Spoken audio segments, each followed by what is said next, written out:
La Edad Media ha sido motivo de inspiración para muchos, entre ellos los autores de novelas históricas, algunas de las cuales han llegado a tener una enorme popularidad, y a partir del nacimiento del cine, también ha sido motivo de inspiración para los cineastas, quienes han fascinado a los espectadores con sus películas.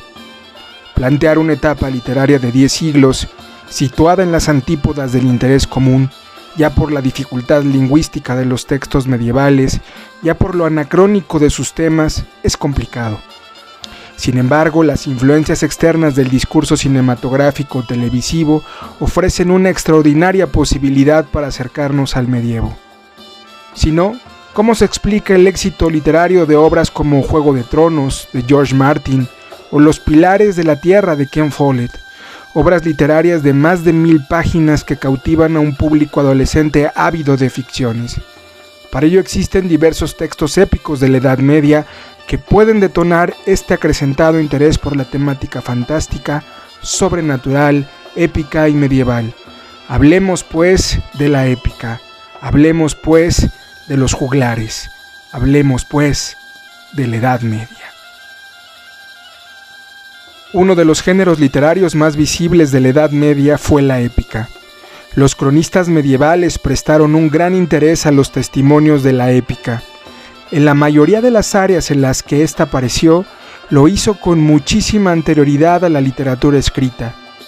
Para el historiador Alan de Germont, era normal la existencia de una poesía narrativa de composición y difusión oral común. La épica es una narración heroica en verso. Su equivalente en prosa es la saga, y su objetivo esencial se ha definido como la persecución del honor a través del riesgo. El poeta épico aborda las hazañas de un héroe, individual o colectivo, en la mayoría de los casos fuertemente arraigado en su contexto comunitario.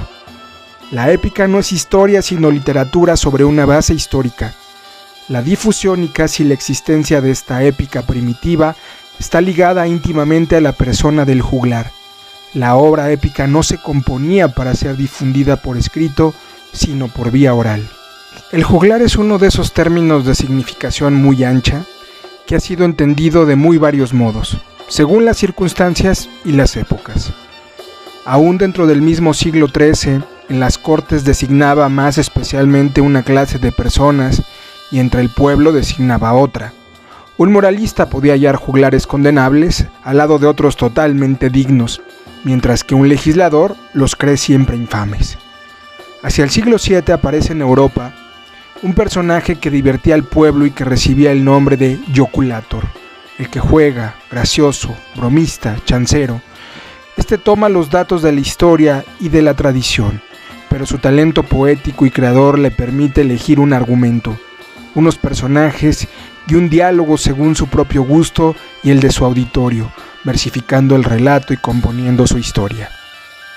Para Carlos Moreno Hernández, investigador de la Universidad de Valladolid, el estilo juglaresco mantendría todos aquellos elementos de la oralidad que son más apropiados para su ejecución o dramatización en la plaza pública, mientras que la mera lectura en ámbitos más reducidos o a un público más restringido llevaría consigo una composición más compleja, desde el punto de vista gramatical y retórico, con mayores innovaciones en todos los aspectos. La mayor parte de la población medieval, desde los siervos hasta los reyes, era analfabeta y por lo tanto la literatura escrita era poco importante como medio de entretenimiento.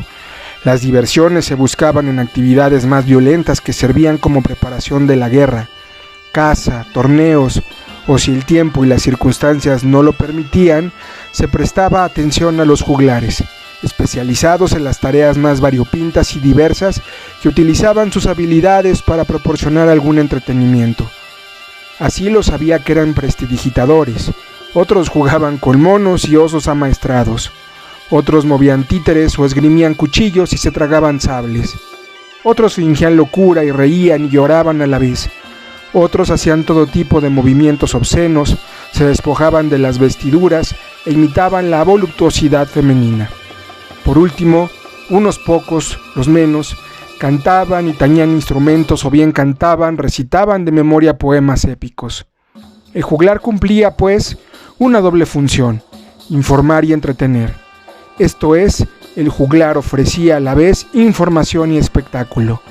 A cambio de su actuación recibían comida, vestidos, vino, hospedaje y alguna vez dinero. Así se ganaban la vida.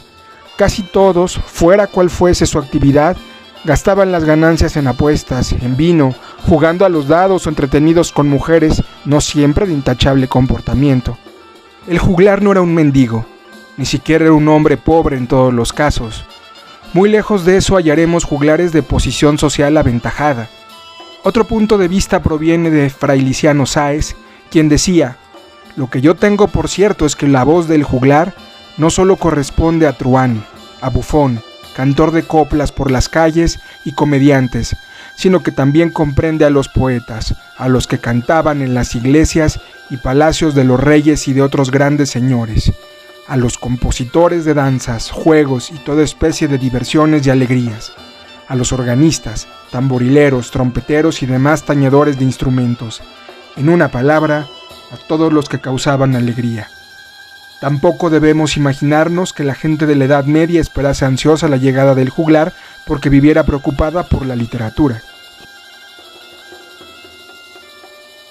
Los tocadores de instrumentos son la categoría más representada en las miniaturas medievales.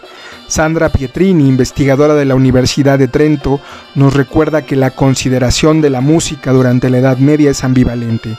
Por un lado goza de un amplio prestigio, porque es un arte liberal, y puede ser utilizada para cantar las alabanzas al Señor, como está demostrado para el tema recurrente de David, con el arpa y el de los clérigos cantantes colocados dentro de la inicial del Salmo 97. Pero la música de los juglares no era considerada un arte digno de respeto, porque se basaba solo sobre la práctica, es decir, el aprendizaje empírico de una técnica y no sobre las reglas teóricas de la armonía. Los juglares son meros ejecutores, pueden producir sonidos maravillosos pero no dominan la teoría. La mayoría de los tañedores utilizan en efecto instrumentos no afinables como los de viento y percusión, que están colocados en el grado inferior de la escala jerárquica musical. Alrededor del año 1000, Guido d'Arezzo escribe: grande es la distancia entre músicos y cantores. Estos dicen, aquellos conocen de lo que está compuesta la música, y quien hace lo que no sabe se define como bestia. Como ya he dicho antes, el mismo concepto había expresado San Agustín para subrayar la importancia de la razón que distingue al hombre de los animales. Jacques Le Goff, el gran historiador de la Edad Media, aseguró que existen miniaturas que se pueden ver en la parte superior de las páginas que los monjes copiaban de los manuscritos de la antigüedad. También podía tratarse de seres fantasiosos dibujados en los márgenes del manuscrito. En esta época el arte estaba en una situación intermedia entre un arte llamado mecánico, manual, un trabajo de artesano y una creación de conocimiento y de belleza que respondería a lo que iba a ser a finales de la Edad Media el arte propiamente dicho. En general se admite que el pintor italiano Giotto, que pintó en el siglo XIV en Asís, la ciudad de San Francisco en Florencia, en Padua y en Roma, fue el primero a quien se consideró un artista. Ahora bien, él era laico. De hecho, se puede decir que en la Edad Media la ciencia y el arte se vuelven laicos, es decir, se van liberando progresivamente de la influencia de la religión. Así, a partir del siglo XIII, los principales focos del saber y la actividad artística ya no fueron los conventos y las iglesias, sino las ciudades, lugares y espacios que ya no estaban en manos de los clérigos. Porque las iglesias eran los principales lugares donde, al margen de la arquitectura, se desarrollaron las dos grandes artes que fueron en aquel tiempo la escultura y la música, sin contar los frescos. Los cuadros pintados al óleo sobre un caballete no aparecieron hasta el siglo XV. La Edad Media fue una gran época musical que creó y desarrolló instrumentos como el laúd, una especie de violín, y el órgano. Este adquirió proporciones tales que tuvieron que habilitarse en las iglesias galerías especiales con cajas de órgano cada vez más grandes, pero el principal instrumento musical de la Edad Media fue la voz humana. Entonces se inventaron en efecto nuevas notaciones de música, notas de solfeo, nuevas maneras de cantar, en especial de un modo colectivo.